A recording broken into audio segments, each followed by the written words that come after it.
Is your stomach fat holding you back from a tighter and flatter core? Good thing I got you covered with a list of belly and waist exercises that will change your abs fast. So let's get started. Now the first exercise we're going to be going over is bicycle crunches. This exercise is very good for working your abs and your obliques.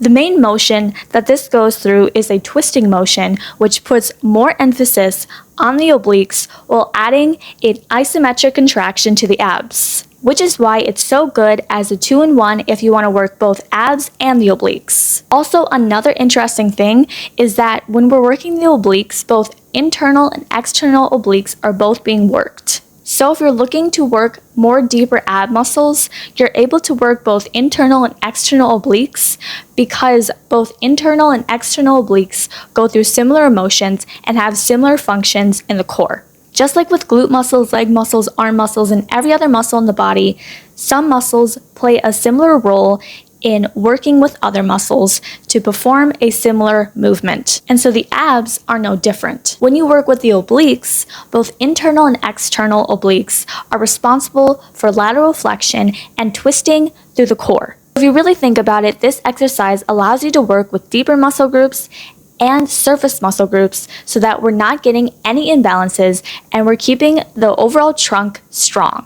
Now our second exercise is going to be a plank and a side plank. Going through the motion of a regular plank into a side plank allows you to work again with the ab muscles and the obliques, but also with a deeper muscle group called the transverse abdominis. This muscle group is a primary focus when trying to tighten the waist and trying to get a tighter look in the core. While this doesn't play a huge factor in tightening your waist, it does have an ability to bring everything in towards your spine. When we get into the habit of working deeper core muscles, this allows us to work the primary function of what the core is supposed to do. Primary function of your core is to stabilize your spine, your hips, and your pelvis. Again, we're also working with deeper muscle fibers so that no muscle groups are being neglected, which means we're going to have strength and less imbalance. A bonus muscle group that's also being worked here in order to stabilize your spine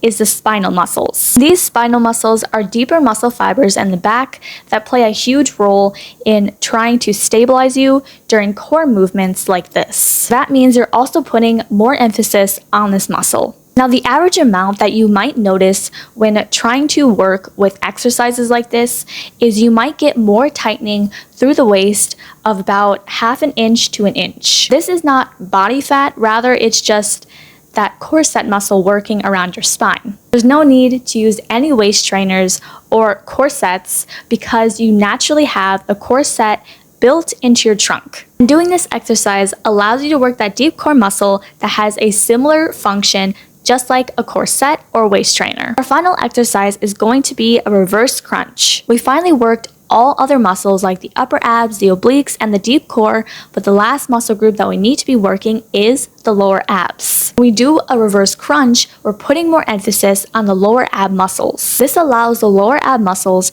to not be neglected and to also again work the deep core. Yes, I chose this exercise again to work the deep core muscles because I really do think that it does play a very big role in how you stabilize your spine and performing everyday movements. Also, I don't want you to skip out on that benefit of trying to tighten up your core and to snatch your waist a little bit better. When we put more emphasis on the lower ab muscles, another muscle group that's also worked is the hip muscles. This is also really good for things like the lower back and the spine. If you're looking to prevent back pain or reduce back pain, this exercise can help you hit your abs in a different way so that you have more support on the bottom. Despite what a lot of people say online, working these muscle groups and putting more emphasis on them can make a big difference to overall strength in the body because we want to be working our abs in a bunch of different ways. So in other words, one exercise is not a one-size-fits-all. These core exercises are a great way to tone the ab muscles and to strengthen the ab muscles,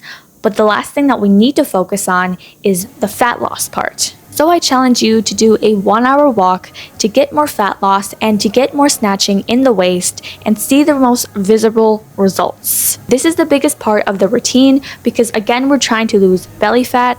So adding these exercises along a cardio workout is going to help you see the most results, because why do one without the other? But while you're able to burn more fat and tone your core, another area that you might have more insecurities of is the leg muscles. If you're having more insecurities in this area, I just uploaded a video on how to burn fat and tone this area just like all my other ones. So make sure to check this out so that you can get more sculpting benefits and see more overall tone in your body.